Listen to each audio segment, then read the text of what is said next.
À 21 ans, Marc Casado est devenu incontournable dans le milieu du Barça. Son style de jeu très combatif, mais tout aussi élégant, lui a permis de s'imposer en ce début de saison. Un récupérateur exceptionnel, relayeur précieux et dynamiseur de l'ombre, Casado coche toutes les cases du joueur polyvalent au style de jeu catalan. Arrivé en 2016 au Barça B, Casado a gravi les échelons au sein de la Masia pour devenir un pilier du Barça B, capitaine, et ensuite s'installer petit à petit en équipe A. Prévention, patience. Comment Casado n'a explosé qu'à 21 ans? Comment s'est-il imposé sous Hansi Flick uniquement? C'est parti pour l'analyse du nouveau crack du Barça, Marc Casado.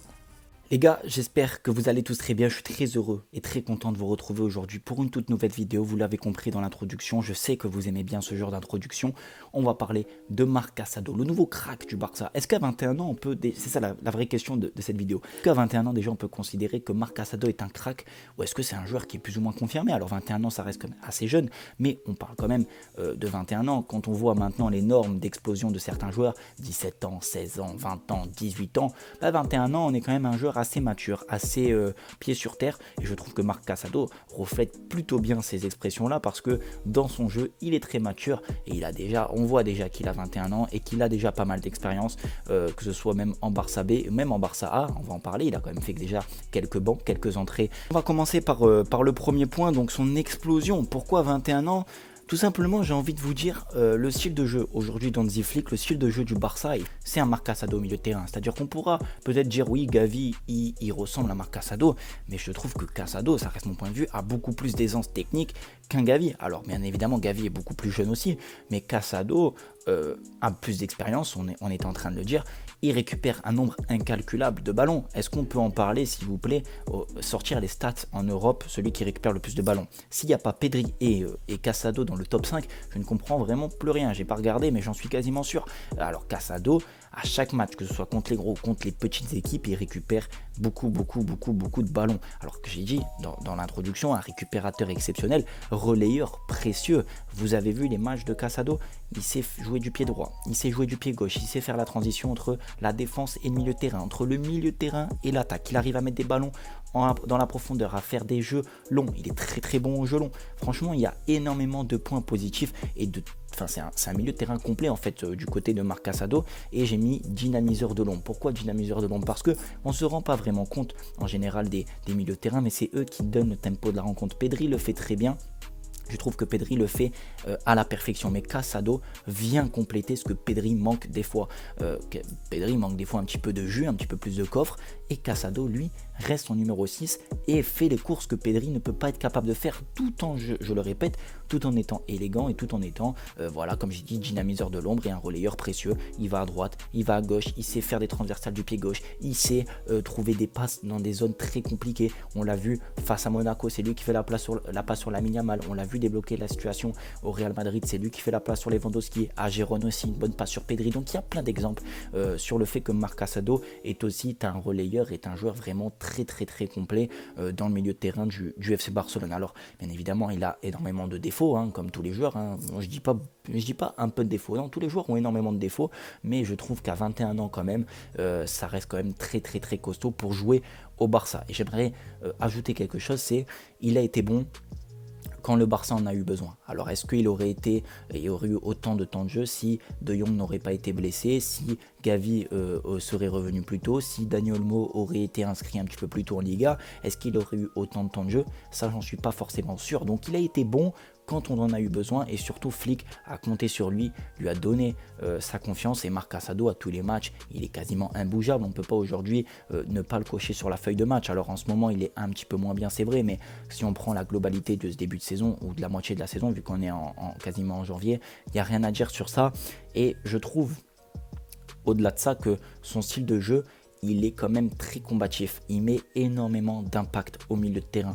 On s'en rend pas vraiment compte. Oui, il récupère des ballons, oui, mais ça, il y en a plein des joueurs qui récupèrent des ballons, mais lui, il met de l'impact, c'est-à-dire qu'il court beaucoup, il met la pression, il gagne des duels de la tête aérien, il gagne des duels qui sont pas forcément simples face à des joueurs qui sont pas forcément aussi de son gabarit ou de sa taille. Il arrive à s'imposer dans ces moments-là face à ce genre de joueurs-là. Et ça, c'est un gros atout quand on a un milieu de terrain qui a un centre de gravité bas, qui est petit, qui est pas très costaud.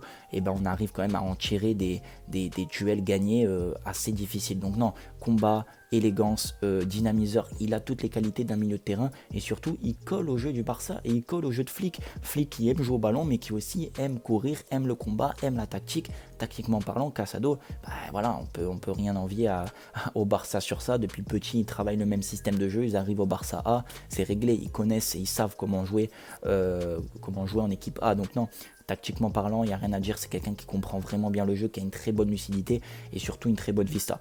Donc ça, franchement, rien à dire. Maintenant, son troisième point, c'est un point quand même assez compliqué à évoquer, son avenir et son futur.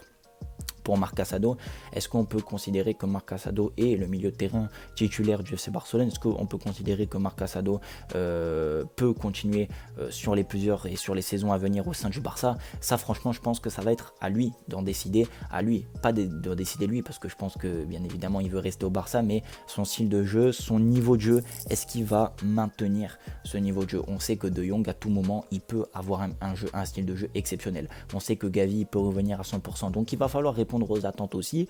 Là, il a une place garantie parce que les autres joueurs ne répondent pas présents, mais il faut savoir aussi que il y a des joueurs qui vont commencer à reprendre du temps de jeu, qui vont commencer à aller mieux physiquement. Et est-ce que Casado aura les épaules sur cette deuxième partie de saison pour y arriver? Il faut qu'il soit important dans les matchs importants parce que là, le Barça va en avoir en conséquence des matchs importants, que ce soit en Liga, en Ligue des Champions ou même en Supercoupe. Il faut qu'il soit très bon à ce niveau-là, qu'il ne perd pas pied, qu'il ne baisse pas de régime parce que sinon, on sait le haut niveau, Hansi Flick, etc. Voilà, ça va être clair, il va mettre Gavi ou il va mettre De Jong et on va retrouver un petit peu plus de fraîcheur. Et j'ai envie de parler de fraîcheur parce que Casado a enchaîné beaucoup de matchs en ce début de saison, enfin dans cette première partie de saison. Donc voilà, il y a plein de choses qui vont rentrer en compte. S'il arrive à maintenir ce niveau de jeu qu'il a eu en ce début de saison, dans cette moitié de saison, franchement, on le re-signe l'année prochaine et on le coche à toutes les compositions d'équipe. Mais c'est jamais simple au Barça. J'ai pas mal de joueurs qui me viennent en tête comme un Denis Suarez qui a été très bon au début au FC Barcelone et qui après s'est éteint, il a fini au Betis Séville, il a fini dans des clubs moyens de Liga. Donc ça va être à lui vraiment de montrer et de hausser encore son niveau de jeu parce que le Barça, on le sait, nous-mêmes supporters, on en demande toujours plus. Aujourd'hui, moi, Casado, ça me va, ce qu'il est en train de faire c'est exceptionnel, surtout que comment il est arrivé là, c'est beau, voilà, Barça B pendant un moment, il a fait des bancs, il a fait des entrées en jeu, il ne s'est jamais imposé sous d'autres entraîneurs, là il arrive, on a besoin d'un milieu de terrain, il répond présent directement, Flick lui fait confiance et nous quand on voit jouer Casado, on n'a rien à lui reprocher. Maintenant, on va arriver dans des périodes compliquées, des périodes à fort enjeu. Il va falloir qu'il réponde présent et son avenir, son futur va être décidé, je pense, sur ça, même s'il faut lui laisser du temps. Et je parlais de temps aussi, on ne peut pas demander à un joueur de 21 ans du temps à comparer à un joueur de 17-18 ans, c'est pas pareil, il y a 3-4 ans d'écart, 3 ans d'écart. Donc à 21 ans, l'année prochaine 22 ans, on va parler de joueurs confirmés, même si ça fait qu'un an qu'il est en professionnel et qu'il connaît le haut niveau, à 21 ans, 22 ans, il y a déjà des joueurs qui sont exceptionnels sur une autre planète, je pense à Erling Haaland, etc. Donc il faut aussi voir et à mettre ce point-là de l'âge dans la discussion, mais pour le moment il n'y a rien à reprocher à Marc Casado. Donc je voulais faire une vidéo sans non plus trop en faire parce que on n'est qu'à la mi-saison, il reste une saison, la fin de saison et elle va être décisive, on refera le point sur lui, sur Marc Casado, mais je trouve que c'était quand même important de revenir parce qu'on n'en a pas assez parlé, il est vraiment exceptionnel, franchement ce Marc Casado. Donc merci Casado d'avoir répondu présent quand le Barça en avait besoin. Je vous remercie aussi les gars d'avoir suivi la vidéo, n'hésitez pas à liker, à partager, à commenter si vous kiffez, j'ai voulu vous faire plaisir. Prenez soin de vous et de votre famille, à la prochaine.